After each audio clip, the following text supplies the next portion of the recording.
3 rounds of discussion with a 20-minute time limit. Introducing first from a Zoom call in Columbia, South Carolina, Matthew, aka the Unbreakable Spirit. And his opponent from a Zoom call in Atlanta, Georgia, Daniel, aka the Executioner. Take it away, Matthew.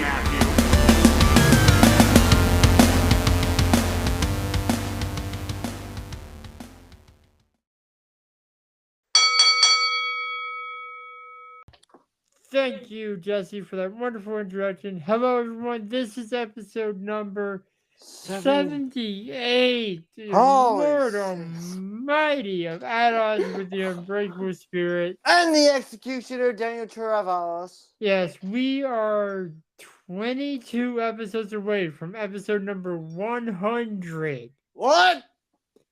Holy guacamole. Let's run through the topics. Topic number 1. AEW is finally going international. Topic number 2. NXT Heritage Cup has a new name.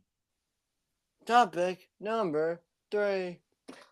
Goldberg is possibly going into AEW. Let's hop into topic number 1, which is me this week. Take it away. So, AEW is having a show in the UK. Yes, in Wimbledon Stadium. Which we did some research on this yesterday, and by that I mean you used Alexa and we're saying the name wrong, so someone had to step in and help. That can see like what, 9,000 90,000 people. 90,000 people. Yes. AEW has proven they can sell out arenas before.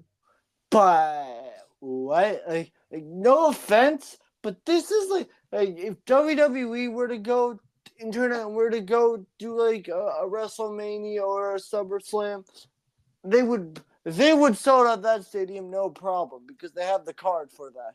I mean, Money in the Bank is happening in the UK this year. Yeah, true. But it's just, I don't know personally if AEW has a style, they need something major to sell out a 90,000 arena.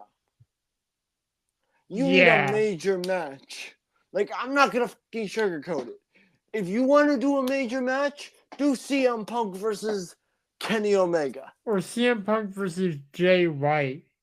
Yeah, you need a fucking big match.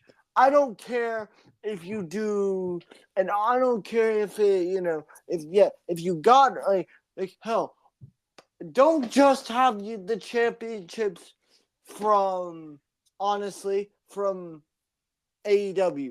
I would also use the championships from Ring of Honor as well. Just to pick up the card. As if, and like, we normally shit on AEW, but we're trying to help them this episode. Yeah. We're telling them what they need to do to sell out a stadium that can hold up to 90,000 people. Yes. Like hell. And I told you this yesterday, but I'm going to say this on the air. If you want to be a match that could sell out, do the first ever women's blood and guts. Do the first ever intergender blood and guts. Yeah. Like, go all in. Literally. Like, I know it's the name of your pay-per-view, but literally, go all in. Go quadruple or nothing. Yeah. What do you triple or nothing, quadruple or nothing. What do you got to say about this, my friend? I'm just happy that they're not just traveling the U.S. anymore. Yeah, that is true. But my personal take is I'm glad AEW is going international, honestly. But it's just, if you're going to do something like this, you can't just like announce it like, oh, we're going to Wimbledon Stadium. We're going into arena with 90,000 people. Great. But you need You need, like, after Double or Nothing, everything needs to be leading up to this because you need to go all in. You need to hype. You need to hype this up. This is a big deal for AEW. I agree. You need some. You got the timer going, right? Yes, I do. We have about 2.5 minutes left. Okay. Oh, just making sure. But it's just you need major matches. Hell, you need do it. Hell, have every match on this card be a dream match. You need hell, you need a major guy to challenge MJF if he's still the AEW champion. You need big money matches. Yeah, you need to bring back some of the guys that we haven't seen in a while, like Andrade El Idolo, Samoa Joe, people like that. Yeah, you need. Well, I mean, to be fair, Samoa Joe is a part of the Ring of Honor branch now. Of course he is. I mean, and you mentioned bringing the Ring of Honor guys. Yeah. Ask Malachi Black to come back for like one night only while he's on hiatus. Yeah, do like hell. Because hell, if you want a big marquee match, honestly, my personal take is do CM Punk versus Kenny Omega, but use what happened in that backstage brawl that everyone was talking about. Use that shit to make your money. Yeah. Because, I mean, hell, if anything has, if you guys prove to take, real life shots at each other and you want to make a big fucking match, take the shit that happened in real life and take that turn that shit into money. Yeah, doing that works well for the Edge Matt Hardy feud. Fucking do it. Fuck it. For once, take a page out of WWE's book. Yes. I can't believe I just said that. Well, you did, and it's in recording now. Yeah. But I agree. But if you're going, hell, I don't care if it be CM Punk and two other people versus the fucking Elite. Yeah, just do something. Do fucking something. You need, and I want to return. We will return to this, but I want to say is that if you're gonna need a match, hell, don't have this shit be like CM Punk versus Kenny Omega in a normal match. Throw in a stipulation to that match. Throw in a winner gets a shot at the AEW World Championship or something. Yeah, do a first ever 3 stages of hell or something. Yeah, we'll be back with topic number 2 before we get way off topic. Hello, and we are back with topic number 2, which is? The Heritage Cup has a new name, apparently. Yeah, apparently it's just called the Heritage Championship. I heard, actually, they called Noam Dar on NXT the NXT UK Heritage Cup Champion. Yeah, that's really adding to the name. Too much of a mouthful. Yeah, but it's really just all they did was slap championship on the end. Honestly, I don't really like. Also, I have to say this, but Noam Dar is still employed. Yeah. Because I'm like, oh, we haven't seen you in since forever. We stopped watching 205 Live. Yeah, but it's just if you're gonna rename this title, great, cool, whatever. But it's just, and if you're gonna rename, if you're gonna actually do an NXT Europe, then my question is anything gonna change about how the match works? Because from how I understand about the Heritage Cup Championship, is it is a 2 out of 3 falls, but with a timer.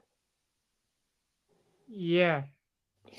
Is anything going to change about that championship? What are your takes on I this? have no idea, dude. I stopped watching NXT UK before this thing was even introduced. Yeah, I might honestly just go. I suggest if someone has a good idea on what Heritage Cup match to watch, let us know on Twitter. Yeah. At AT_odds_pod. But my honest take is, look, that is great, but then also if this is whether this becomes my honest question is if this is going to be a part if this is going to be a part of the NXT whatever Europe or whatever, or is this going to be a part of the NXT American brand?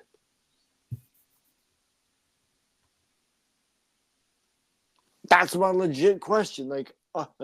Because when NXT did, okay, here's a question. When NXT did their whole Worlds Collide between NXT UK and NXT, when they were unifying the championships, how come they didn't unify the Heritage Cup with the North American Championship? Because I don't think the Heritage Cup at that time was a championship. Okay. Yeah. That's They literally just slapped the championship on the Cup's name literally last week. yeah, that's just like my honest take, folks, is that's original, really. Just like, oh yeah, we need to slap something on it. Gee, I don't know. Let's just slap fucking champions on that shit. Really? That's Yeah, generic.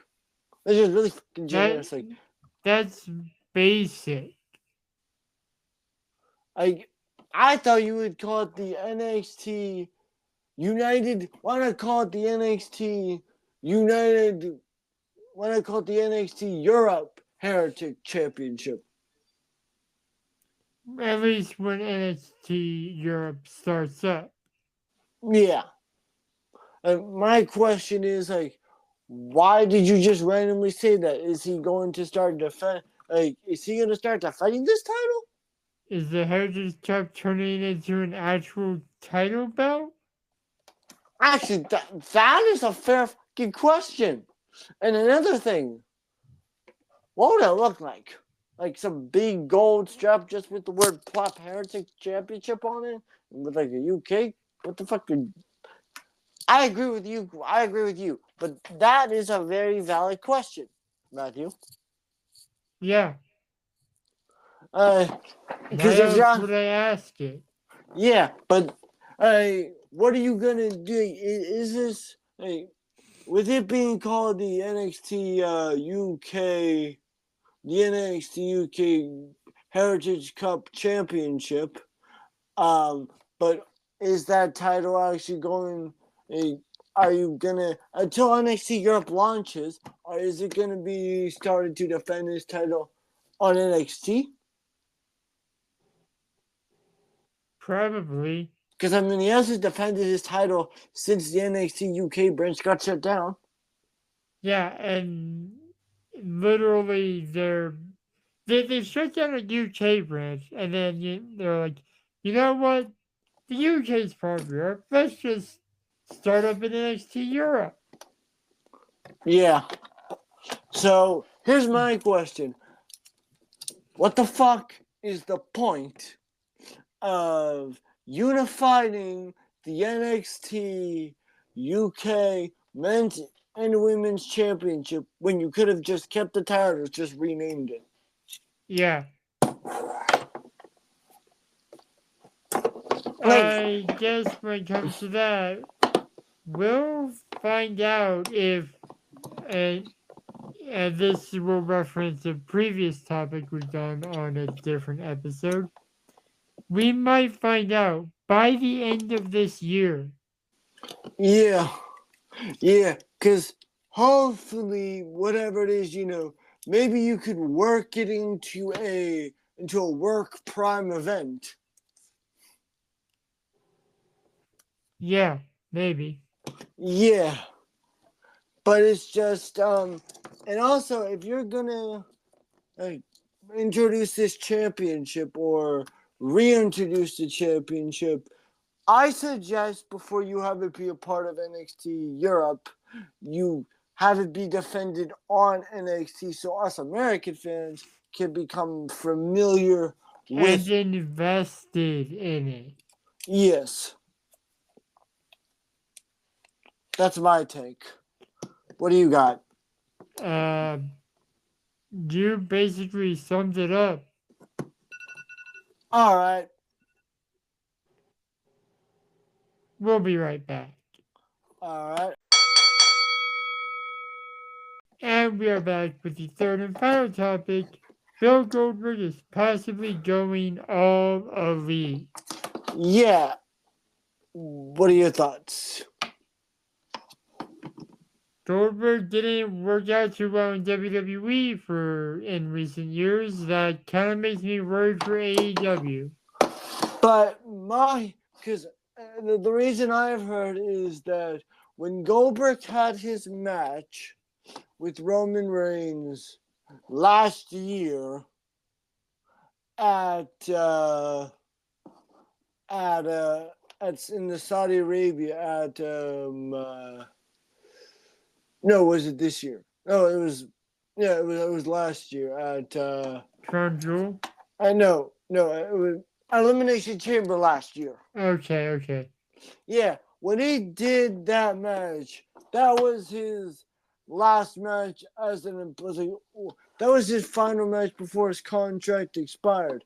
And Goldberg, and I've heard this, Goldberg was mad with WWE because they didn't give him a proper send-off.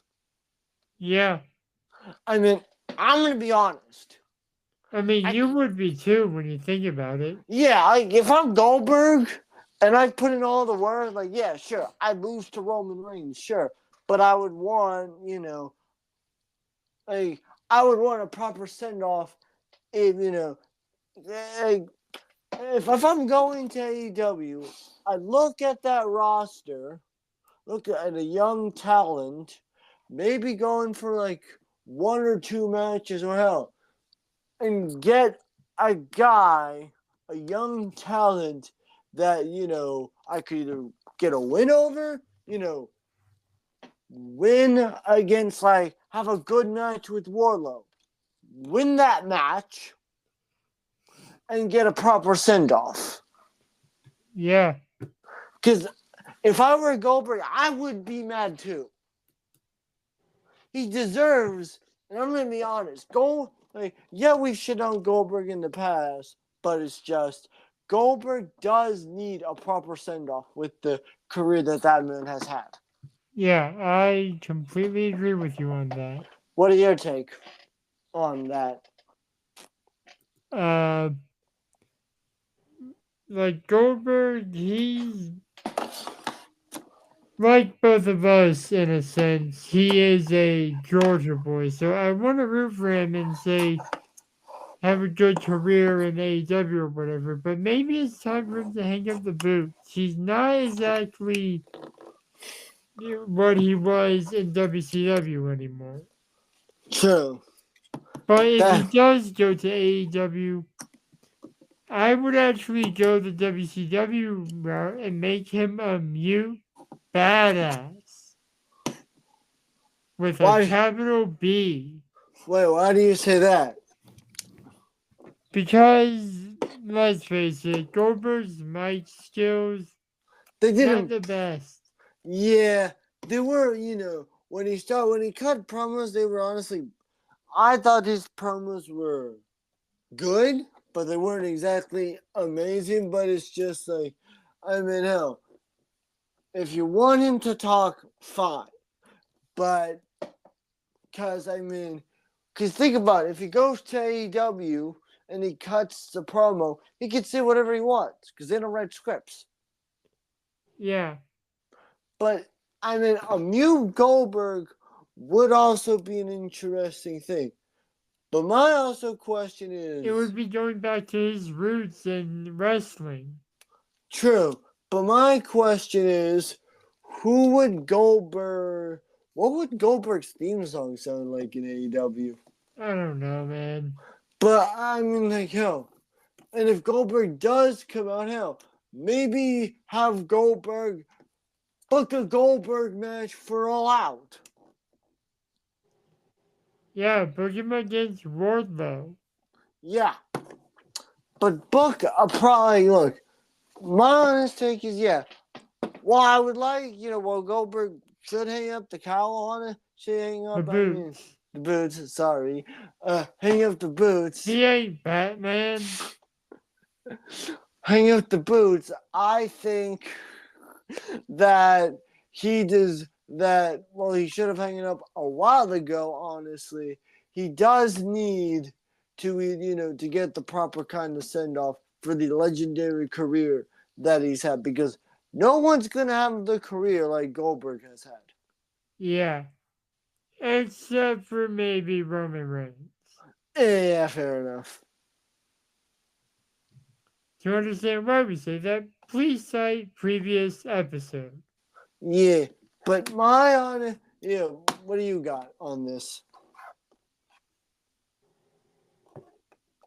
Yeah, Goldberg, if he does go to AEW, that's great. Good luck. But if he doesn't, whatever, it is what it is. By the way, this is some random shit that I've heard, but I've also heard Goldberg's son is interested in getting into the business. Huh. Maybe that's why he was ringside for basically all of his dad's matches in WWE. Yeah, but at least for this most recent one. Yeah, but also if Goldberg does go to AEW, hey, who knows how much money he could make if Tony Khan pays him. That is true. And why wouldn't Tony Khan pay him? He was one of the biggest stars of the 90s. Yeah, that is a fair point. But because if I'm Goldberg, well, yes, I could hang up the boots. But it's just also, if I had a chance to go to another wrestling company and make a shit ton of more money, I do it. Yeah, and I think on that note, we are out of time. Roll that outro. Thank you for listening to this episode. Follow us on Spotify, Google Podcasts, Stitcher, Anchor, wherever you listen to your podcasts. Except Apple Music. We haven't heard from them yet. Roll that outro. Thank you for listening to At Odds, hosted by the Unbreakable Spirit and the Executioner, edited by the Unbreakable Spirit. You can follow me on Twitter and Instagram at MTS_life_0126. You can follow me on Instagram at DanTravis21, and you can also follow me on the Twitter at DanTheExecutioner21. And you can follow the podcast at Odds Podcast. We'll be back next week with more debates and discussions. But until then, the Executioner and the Unbreakable Spirit will still be at odds. Thank you, losers.